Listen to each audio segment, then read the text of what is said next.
Selamat datang di Mana Recaps. Ini adalah spoiler, hati-hati dan jaga diri kalian.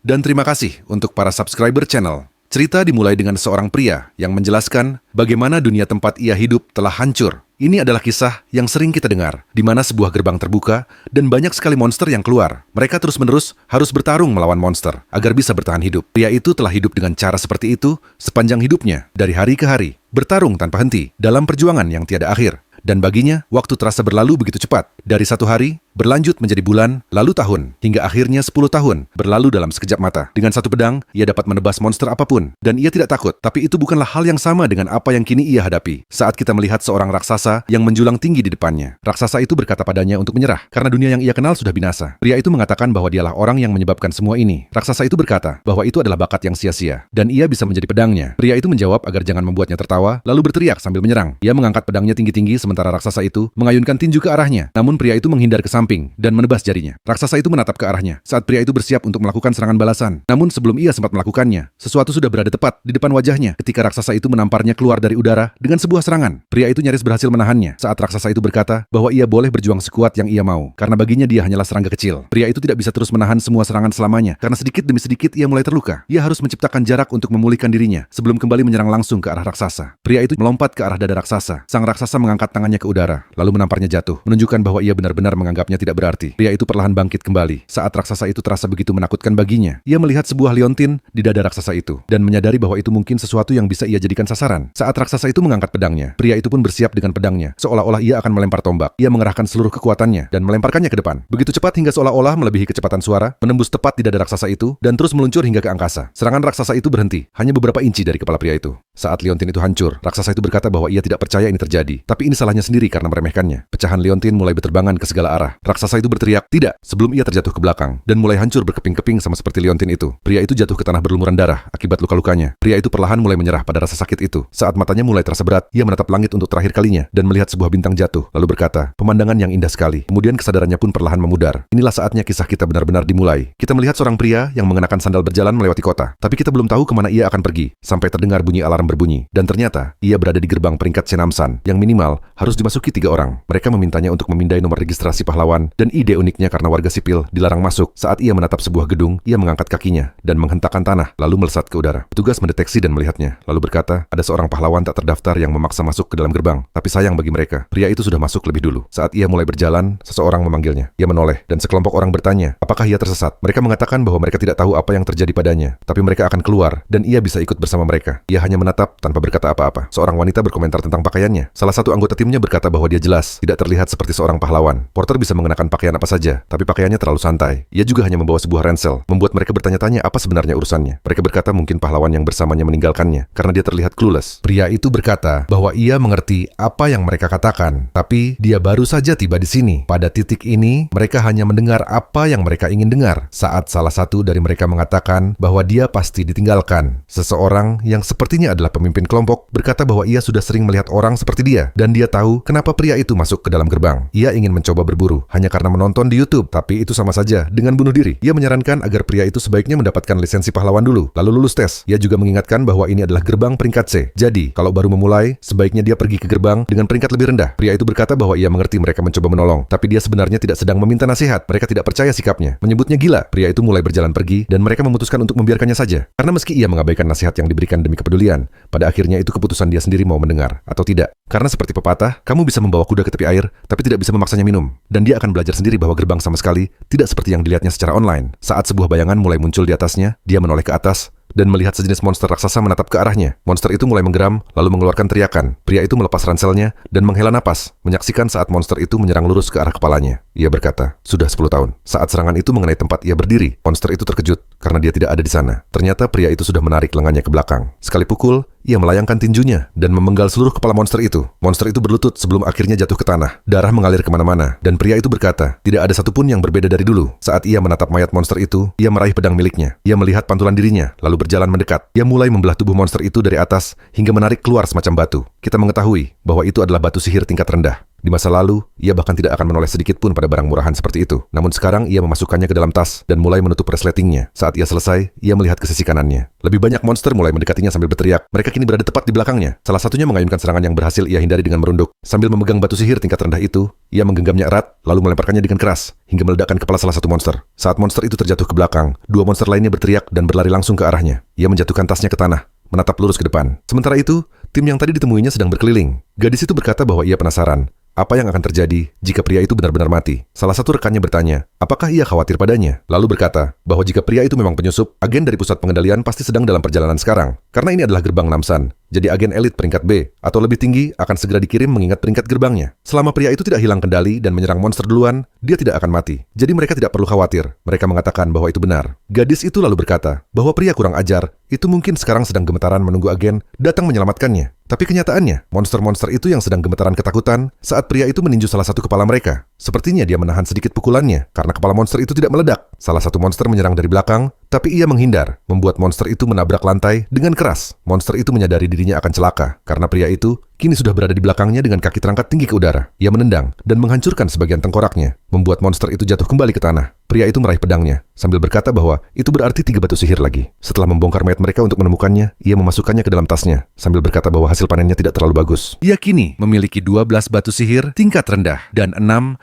batu sihir tingkat menengah rendah. Sampai akhirnya, salah satu agen pusat pengendalian gerbang menemukannya. Agen itu mulai berlari mendekat, berjongkok di depannya, sambil mengatakan bahwa mereka berasal dari pusat pengendalian gerbang. Ia harus menunjukkan kartu registrasi pahlawannya. Jika ia adalah pahlawan tidak terdaftar, maka ia harus ikut mereka ke pusat pengendalian. Pria itu bertanya, apa itu pusat pengendalian gerbang? Dan salah satu agen menjawab agar ia segera patuh pada instruksi mereka dengan wajah kesal. Namun pria itu tidak punya waktu untuk urusan remeh seperti itu dan menyebut mereka menyebalkan. Para agen pengendali itu berkata pada rekannya agar mengeluarkan borgol dan menyuruhnya bekerja sama. Karena jika ia menolak, mereka bisa menggunakan kekerasan fisik. Mereka meraih tangannya sambil mengatakan bahwa jika ia melawan, segala kerugian fisik yang terjadi sepenuhnya menjadi tanggung jawabnya. Jadi sebaiknya ia ikut ke pusat pengendalian dengan damai untuk menyelesaikan masalah ini. Pria itu langsung melepaskan tangan agen itu, membuat agen pengendali itu terkejut. Lalu pria itu berkata padanya agar berhenti mengganggunya dan segera kembali. Semua agen lalu mulai mengeluarkan senjata mereka yang terlihat seperti tongkat khusus. Pria itu mengenalinya sebagai segel mana tingkat 4 sambil berkata mungkin itu akan berfungsi pada seekor orc, tapi baginya itu sama sekali tidak ada artinya. Ia lalu memelintir tangan agen itu hingga membuatnya jatuh ke tanah. Pria itu memberi peringatan terakhir. Jika mereka tidak ingin terluka atau bahkan lebih parah, sebaiknya mereka pergi sekarang. Saat para agen itu menyerang ke arahnya, ia dengan mudah menangkis kedua tongkat mereka, bahkan termasuk pukulan susulan. Ia lalu menegangkan kakinya dan membalas dengan lutut sisi tubuh salah satu agen. Saat agen itu meringis kesakitan, ia tetap mengangkat kakinya, kemudian langsung mengarahkannya menjadi tendangan ke dada agen lainnya, membuatnya terpental jauh. Menyadari bahwa mereka mungkin telah membuat kesalahan, salah satu penjaga mulai terlihat sangat gugup. Pria itu menatap tajam padanya, lalu tiba-tiba menghilang dari pandangannya. Penjaga itu merasa tidak enak dan benar saja, ia langsung terkena pukulan telak di perutnya. Sambil batut kesakitan, penjaga itu mendengar pria tersebut bertanya, apakah mereka sudah selesai? Ia juga menanyakan apakah ada masalah dengan pahlawan yang tidak terdaftar. Penjaga itu menjawab tidak ada. Selama tidak ada tindakan ilegal di dalam gerbang, tidak akan ada agen yang dikirim. Pria itu bertanya tentang zona retakan, yang membuat penjaga itu terkejut. Kita lalu mengetahui bahwa zona retakan adalah jalur dimensi tempat monster aneh muncul di seluruh dunia, dan di sana hasil sampingan yang diperoleh dari berburu monster digunakan sebagai sumber energi baru. Untuk alasan itu, negara secara ketat mengendalikan jalur tersebut dan mengurung para monster di tempat yang disebut gerbang. Ruang-ruang tak dikenal yang belum berubah menjadi gerbang disebut zona retakan. Pria itu berkata bahwa tidak peduli gerbang mana yang ia masuki, mereka tetap akan mencarinya dengan tuduhan masuk tanpa izin atau semacamnya. Penjaga pertama berkata bahwa itu benar, karena jika pahlawan tak terdaftar masuk ke dalam gerbang tanpa otorisasi, maka secara otomatis akan dilaporkan ke pusat pengendalian dan agen terdekat segera dikirim. Namun, zona retakan tidak bisa dimasuki semudah gerbang Namsan dan asosiasi pahlawan tidak akan membiarkannya begitu saja. Pria itu lalu bertanya apa yang sebaiknya ia lakukan sambil meraih wajah penjaga itu. Penjaga itu menyadari bahwa ia seharusnya dari awal melapor ke markas besar. Pria itu menariknya ke belakang lalu melemparkannya keras-keras ke arah pepohonan. Dengan ekspresi bosan, pria itu berkata bahwa mereka sama sekali bukan apa-apa. Penjaga itu berusaha bangkit kembali sambil berteriak bahwa dia akan membunuhnya, sambil melihatnya berjalan pergi. Kembali ke saat ia membunuh raksasa setelah liontin itu hancur, ia berkata bahwa ia mendengar bajingan itu berteriak. Dan ketika ia kehilangan kesadaran, ia merasa seperti sedang tersedot ke dalam sesuatu. Baginya itu hanyalah kematian. Tapi ketika perlahan ia membuka matanya, ia mendapati dirinya sedang melayang turun. Dan terlihatlah tubuh yang kini ia tempati. Akhirnya kita mengetahui bahwa pemilik tubuh itu bernama Seo Dojan. Ia memperkenalkan dirinya sambil berkata bahwa ia sedang sekarat. Dan jika permintaannya dikabulkan, ia akan menghilang dengan tenang seperti ini. Pahlawan itu menjawab tidak, membuat Dojan terlihat cemas. Ia berkata bahwa ia tidak punya penyesalan lagi tentang hidup, karena semuanya hanyalah omong kosong. Ia telah berjuang mati-matian selama 10 10 tahun hanya untuk dikhianati oleh seseorang yang ia percayai dan negaranya hancur. Teman-temannya semuanya sudah mati, begitu pula keluarganya. Bahkan jika ia hidup dengan baik, pada akhirnya hidup tidak memberinya apa-apa. Ia berkata, pasti pahlawan itu juga merasakan hal yang sama. Dojan lalu berkata bahwa meski hidupnya berakhir seperti itu, ia berharap neneknya dan Yunyong yang masih hidup tidak harus mengalami nasib yang sama. Pahlawan itu menghela napas dan bertanya apa yang sebenarnya ia inginkan. Dojan pun bersemangat dan hendak menjelaskan apa yang ia harapkan. Namun, tiba-tiba kita dibawa ke kompleks Digital Gasan di Seoul. Kini tempat itu disebut Kompleks Pahlawan, karena ada jauh lebih banyak perusahaan perdagangan hasil sampingan gerbang dibandingkan apapun. Saat ia berjalan-jalan, ia memutuskan untuk masuk ke sebuah toko. Ia disambut oleh kasir, dan Dojan berkata bahwa ia ingin menjual beberapa batu sihir. Kasir itu menjawab bahwa ia datang ke tempat yang tepat, karena mereka membeli dengan harga tertinggi di seluruh Korea Selatan. Dojan mulai menuangkan semua batu itu ke atas meja. Kasir itu tampak jijik, lalu berkata setidaknya ia seharusnya membersihkan darahnya dulu sebelum membawanya masuk. Ia mengatakan bahwa Dojan memang punya banyak batu sihir dan ia akan segera menghitungnya. Ia juga bertanya apakah Dojan ingin kopi. Dojan berkata terserah. Saat pria itu mulai membersihkannya, Dojan pun minum kopinya. Kasir menghitung semuanya lalu berkata bahwa ia harus tahu biaya potongan adalah 40% dari harga beli dan jika dihitung, inilah jumlahnya. Namun Dojan menyuruhnya berhenti. Ia yang melakukan semua perburuan, sementara mereka hanya membeli, tapi potongannya 40%. Kasir itu bertanya, apakah ia benar-benar tidak tahu cara kerja sistem di sini? Biasanya mereka mengambil 45%, tapi kali ini ia diberi kesepakatan yang lebih baik. Jika ia tidak mau menjual, ia bisa saja mengambil kembali barang-barangnya. Karena kemanapun ia pergi, ia tidak akan menemukan harga yang lebih baik. Dojan mulai mengambil kembali barang-barangnya sambil berkata, oke, kasir itu meraih tangannya dan berkata bahwa ia tetap harus membayar biaya sortir. Kopi juga tidak gratis, dan ia mulai menghitung berapa banyak yang akan ia kenakan untuk semuanya. Karena ia tidak bisa lagi menggunakan kembali handuk mahal yang kini terkena darah, Dojan juga harus membayar itu. Dojan berkata bahwa ia tidak punya uang, dan kalau mau, pria itu bisa mencoba mengambilnya sendiri. Kasir itu mulai menyeringai sambil berkata bahwa sebaiknya ia bayar saja, karena mereka punya beberapa pahlawan peringkat C yang membackup mereka. Ia menyebut Dojan anak haram. Seolah sesuai panggilan, mereka masuk ke dalam. Seorang pria dengan bekas luka bertanya, apakah ia dipanggil karena ada masalah? Dojan menatapnya, dan pria itu juga menatap balik. Namun mereka begitu lemah, hingga tak sempat diperlihatkan adegannya. Kita hanya melihat ekspresi kasir yang ketakutan. Pria berbekas luka itu menghantam meja, membuat kasir berteriak karena mereka semua sudah habis dibantai dalam sekejap. Kasir itu hanya bisa gemetar ketakutan. Dojan lalu mendekati meja, sambil berkata bahwa biayanya hanya 1%, dan ia ingin membuat kesepakatan yang adil mulai sekarang. Kasir itu langsung berkata agar ia datang lagi lain kali. Ia meletakkan uang di atas meja dengan keras. Kita lalu melihat neneknya dan Yunyong yang terkejut, lalu bertanya apa maksudnya dengan uang sebanyak itu. Ia menjawab bahwa dulu ia pernah meminjamkan uang kepada seorang teman yang memulai bisnis, dan bisnis itu kini menjadi sangat sukses. Mereka berdua pun terkejut mendengarnya. Neneknya tampak curiga bahwa dia punya teman seperti itu, dan dia berkata bahwa neneknya tahu tempat di mana dia tumbuh besar, dan itu adalah teman yang dulu sering dia temani bermain. Neneknya berkata kalau itu masuk akal. Dia menunduk sementara Yunyong penasaran apakah mereka kaya. Dia menjawab iya, dan berkata kalau begitu mereka harus pergi berbelanja, karena memang mereka kaya. Sambil menepuk kepalanya, Yunyong mulai berlari-lari dengan sangat gembira, sambil terus meneriakkan kalau mereka kaya. Melihatnya, dia teringat pemilik tubuh asli ini, yang berharap agar nenek dan Yunyong bisa tinggal di rumah yang lebih aman dari tempat manapun. Dia tidak bisa mengatakan apapun lagi pada pemilik tubuh asli itu. Pemilik tubuh asli telah lenyap, dan dia terbangun di tempatnya lalu hidup di sini sejak saat itu. Dia berkata bahwa rumah paling aman di Korea saat ini harganya 110 miliar won. Tidak ada kewajiban untuk menepati janji sepihak, tapi kalau dia bisa mendapatkan kembali kekuatannya, jumlah itu bukanlah apa-apa baginya. Retakan gerbang adalah tempat di mana semua monster yang ada akan dihancurkan. Namun, untuk saat ini tidak ada yang bisa dia lakukan karena dia masih lemah. Bagi dirinya yang seorang dewa pedang, tempat ini hanyalah permainan anak-anak, tapi saat ini ia bahkan belum mendapatkan kembali 10% dari kekuatannya. Tiba-tiba terdengar suara keras mengetuk pintu, menanyakan apakah dia ada di dalam. Saat dia membuka pintu, tampak dua pria berdiri di depannya. Mereka berkata, sudah waktunya dia membayar uang pinjaman sebesar 48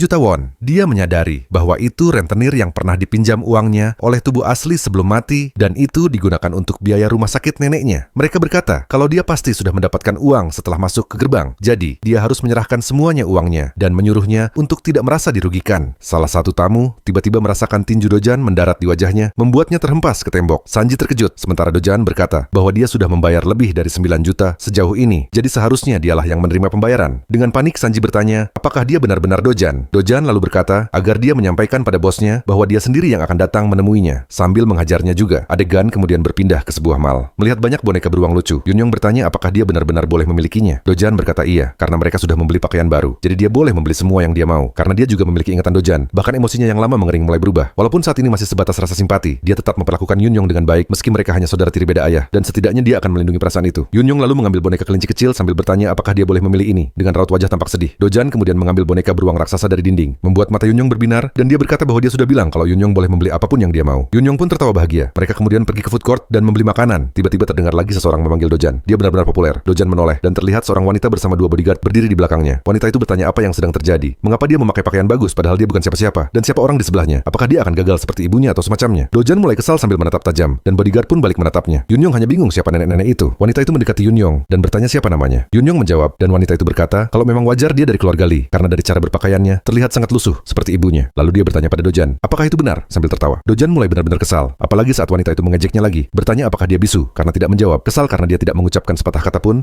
dia kemudian memutuskan untuk mengusik Yunyong sebagai gantinya, bertanya apakah dia tahu arti dari kata anak haram. Dojan memutuskan bahwa dia tidak ingin duduk di sana lagi, mengatakan bahwa seorang wanita yang jelek seperti orc seharusnya tidak berbicara. Gadis itu terkejut dan dia benar-benar marah. Kita kemudian mengetahui lebih banyak tentang Dojan, atau setidaknya pemilik tubuh aslinya. Dia lahir di luar pernikahan dan hidup dalam kemiskinan. Pada usia 7 tahun, setelah ibunya meninggal, dia tinggal di rumah ayah kandungnya. Dia tinggal di sana lebih dari 10 tahun dengan penuh diskriminasi dan penghinaan. Dan setelah istri kedua ayahnya melahirkan seorang putra, dia benar-benar diabaikan lalu diusir kembali. Dia kemudian tinggal di rumah nenek dari pihak ibu bersama saudara tirinya yang bahkan belum pernah dia lihat sebelumnya. Dewa Pedang bertanya-tanya sekuat apa tekad Dojan hingga bisa bertahan melewati semua itu. Namun dia berkata bahwa dia sendiri yang akan menanganinya. Dia mengatakan bahwa mereka tinggal bersama selama 12 tahun dan dia masih merasa muak padanya. Baik wajah maupun kepribadiannya sangat buruk. Ditambah lagi, dia juga sangat bodoh. Dia punya masalah inferioritas terhadap siapapun yang lebih cantik darinya, yang pada dasarnya hampir semua orang di dunia ini. Dibandingkan dengan Yunyong, dia bahkan iri pada seorang anak kecil. Dia benar-benar gila. Mengenai adiknya, dia tidak lebih baik dalam satu aspek pun. Dojan memandangnya sambil menunggu jawaban, dan gadis itu mulai marah, bertanya apa yang baru saja dia katakan. Kemudian kita mendengar seorang wanita memanggil Dojan. Sudah lama, sambil mulai mendekat. Aku menduga itu adalah ibunya. Astaga, plot twist yang gila. Ternyata orc itu adalah anaknya. Dia mulai menangis, bertanya apakah dia benar-benar mendengar apa yang baru saja si bajingan itu katakan padanya. Ibunya menyuruhnya diam dan bertanya mengapa dia begitu tidak tahu tata krama. Dia bertanya pada Dojan, apakah dia baik-baik saja? Mengatakan meski sibuk, seharusnya dia sesekali pulang. Dojan menjawab bahwa dia hanya orang munafik yang telah menyiksanya hampir 12 tahun. Ibunya berkata bahwa ayahnya sangat mengkhawatirkannya. Dojan menanggapi bahwa hal itu membuatnya muak karena mereka berdua bukanlah orang yang saling bertukar sapaan. Ia lalu menyuruhnya untuk pergi menjauh. Seketika, ibunya menanggalkan topeng pura-puranya dan berbalik pergi. Dia bertanya-tanya apakah ini benar-benar Dojan yang dia kenal, karena biasanya dia akan menundukkan kepala meski dipukul tanpa alasan. Gadis itu mulai mengejar ibunya, sementara Dojan hanya menatap mereka pergi. Dia lalu berkata pada Yunyong bahwa saatnya pergi. Yunyong mengiyakan. Dan Dewa Pedang berkata bahwa Dojan yang dulu hanya menerima segalanya tanpa bersuara kini sudah tidak ada lagi, dan mereka harus menyadarinya demi kebaikan mereka sendiri. Saat mereka sedang berkendara pergi, gadis itu bertanya pada ibunya, mengapa mereka hanya pergi begitu saja, padahal seharusnya dia menghancurkannya. Dia hendak memberitahu ibunya apa yang telah Dojan katakan padanya. Namun ibunya mengabaikannya, justru bertanya pada salah satu pengawal mengapa Dojan masih hidup. Pengawal menjawab bahwa jelas, dalam laporan disebutkan seseorang bernama Kang Chow telah meninggalkannya di gerbang.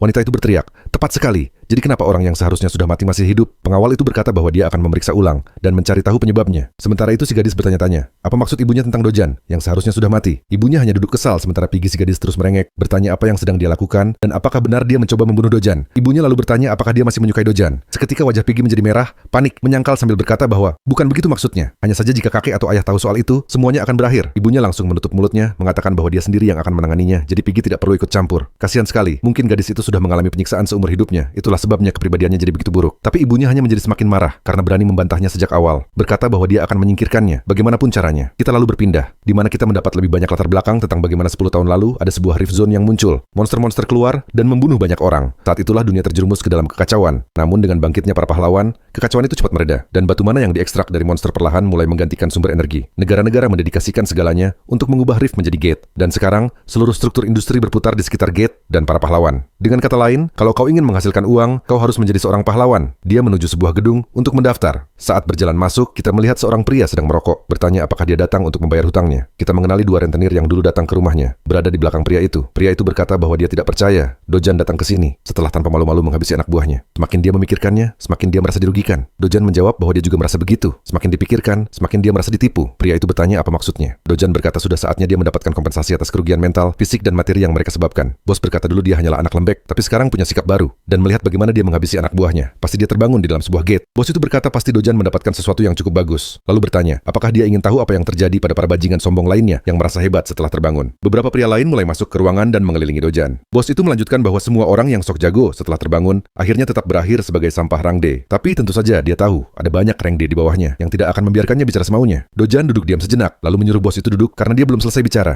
Salah satu pria langsung menyerangnya, marah karena Dojan berani meremehkan bosnya. Dojan meraih kacamata di batang hidungnya dan melemparkannya, lalu menghantam wajah pria itu hingga terpental ke seberang ruangan. Dia lalu memukul pipi pria lain dan berkata bahwa mereka tidak lebih dari rentenir busuk. Tapi dia juga tahu bahwa mereka biasa memalsukan ID, dan jika dia ingin menghasilkan uang sekarang, dia butuh ID pahlawan. Dia menghindari pukulan salah satu dari mereka dan membalas dengan cepat, menghantam wajahnya hingga terlempar juga. Kini semua pria itu sudah dilumpuhkan. Dojan berkata mereka harus membuatkan ID yang sempurna untuknya. Tidak boleh bisa dilacak dan harus selesai besok. Bos itu terkejut. Begitu juga dengan dua rentenir asli sebelumnya. Karena mereka tahu dia kuat tapi tidak menyangka sampai sejauh ini. Mereka bertanya, apa sebenarnya kekuatannya? Bahkan berkata, mungkin dia bisa saja rank B, karena ini jelas di atas kemampuan rank C atau D. Dojan bertanya, kenapa dia tidak menjawab? Pria itu langsung membungkuk dan berkata akan melakukannya. Dojan menaruh tangannya di bahu pria itu dan berkata, ada satu hal lagi, bertanya, apakah Hyo yang menyuruh mereka membunuhnya? Ibu tirinya, karena pria itu terlihat mulai berpikir tentangnya. Dojan bertanya lagi, kenapa dia tidak menjawab sambil meremas tulang selangkanya. Pria itu menjerit kesakitan dan akhirnya menyerah, mengaku bahwa memang ibunya yang menyuruh. Dia ingin Dojan tenggelam dalam hutang sampai akhirnya bunuh diri. Pria itu memohon agar dilepaskan. Dojan bertanya, apakah itu sebabnya dia dilempar ke dalam gate? Bos itu berkata, dia tidak tahu apa-apa soal itu dan mengatakan yang sebenarnya. Jika Dojan mati, dia tidak akan mendapatkan uangnya. Jadi buat apa melemparkannya ke dalam gate? Dia bersumpah itu benar. Dojan merenung lalu menyebut nama Chow Wu, orang yang menyeretnya ke dalam gate, dan memerintahkan mereka mengeluarkan semua informasi tentang pria itu besok. Bos besar setuju, dan saat Dojan pergi, Sanji membungkuk padanya. Saat dia kembali, dia teringat Dojan yang asli hanya ingin keluarganya selamat. Dia berkata, kalau anak itu benar-benar menyedihkan, dan dia akan melakukan segalanya untuk memenuhi keinginannya. Kita melihat mereka memalsukan kartu pahlawan peringkat B untuknya. Saat dia menggeseknya ke sistem keamanan, kartu itu terverifikasi, tapi memperingatkan bahwa dia berada di bawah peringkat yang direkomendasikan. Itu bisa berbahaya, jadi diminta untuk mempertimbangkannya dengan matang sebelum masuk. Dojan berkata, kalau mereka seharusnya membuatnya minimal peringkat A. Sistem tetap memperingatkan bahwa dia di bawah peringkat minimum, tapi dia tetap masuk. Dia kini berada di dalam gerbang Pulau Bam. Itu adalah dungeon peringkat B, yang merekomendasikan minimal 2 anggota party. Dia heran kenapa sistem mengatakan di bawah peringkat minimum, padahal dia punya peringkat yang sama. Namun, dia berkata, meski ini dungeon peringkat B, skalanya membuat permainan solo menjadi sulit. Karena bertipe terowongan, hanya party kecil yang bisa memasukinya, sehingga sulit diselesaikan kecuali kau setidaknya peringkat A. Jika sial, kau harus menghadapi ratusan monster sendirian di terowongan gelap dan sempit. Seekor ular muncul di hadapannya. Dojan bersiap dengan tangannya. Dia berkata kalau dia menyukainya, terlihat dia memakai sarung tangan baru.